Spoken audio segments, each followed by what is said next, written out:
إلى كوا كجشة كسب حي هالكي أي جارين دبعتهم كي يوحي أي جارين وكوا كسر نقدين مركان كوا كفتنا هذا إن هذا بنت ده برعابك بوسو جبهة سميسو محاكو عديبي ما هو والله أنا جبهة سعيد وابنوت على حقيقة وكوا إلقوا بيا وقفتها بيجي تاريخ لكن ما هني الجب رنت رالها ما هني الجب لكن أنا وحنا ندي شيء تذكروا بهاي المرمى مبتيسوا عن سكور الجوابية لكن نون يتجب لكن صوته حتاي تبقى كمتكاوي هذا الله هو الصومالي وتدارس على ويتوقع السنوات Somaliland ma hoos bay madaxdeedu si wada ma ahayn in been isku sheegno marka aan wax yaba jiraan idin sheegay hadda u qaadatay inaan kulay meeshii waa la baabaasadayna ee kulay hay'adaha harba u tahay laakiin dibaddu kuma wada baadar dad jab iyo deefilmaanta jiro laakiin yes anu madaxda Somaliland yes waan ka niyad jabay waddanka shacabka ma niyad jabay laakiin madaxda Somaliland hadda ku sheegaya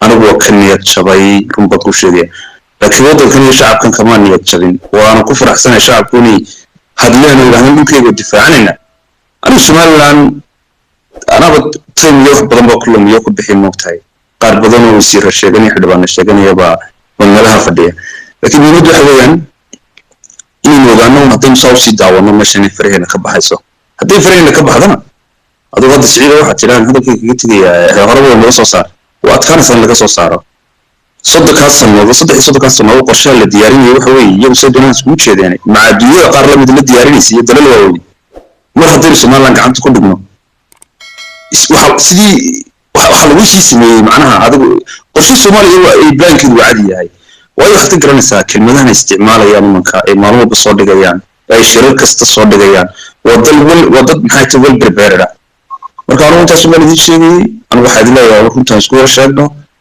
وعشان أنت من Somalia ده يرهي فيني العين واسكت العين كانوا أمي صن باير على الصوت شغلنا سنين كوب سنة يا رمتي marka daba waqtigan maanta aragno anigu waxaan 100% aaminsanahay in meesha maalintii Somaliland intii ugu dambeysay lagu iibiyay laakiin waxa uu tala shacabku si ugu galgashaan iyo inaan marna baday ma garanaysaa hal qof ma jangin karo madaxbannaanida Somaliland ee qarnimadeedii laakiin sharaf dhac bay ugu qanaysaa محمد عبد الصمد I think نفح من عالم كصوماليلاند ربطة ماشي عالم كربان وصوماليلاند Somaliland waxaa mada jirtoba Somalia wax kala geysay Somaliland wada kama daba tagto everything oo caalamka la geliyo been ah Somaliland kama daba tagaan umada Somaliland waa doorata dadkan waa staafan eeg markay doorashada waad u ololeysaan waa soo baxdaan line-ka waad u gashaan ma tiraadaan markaas duruufaan haysata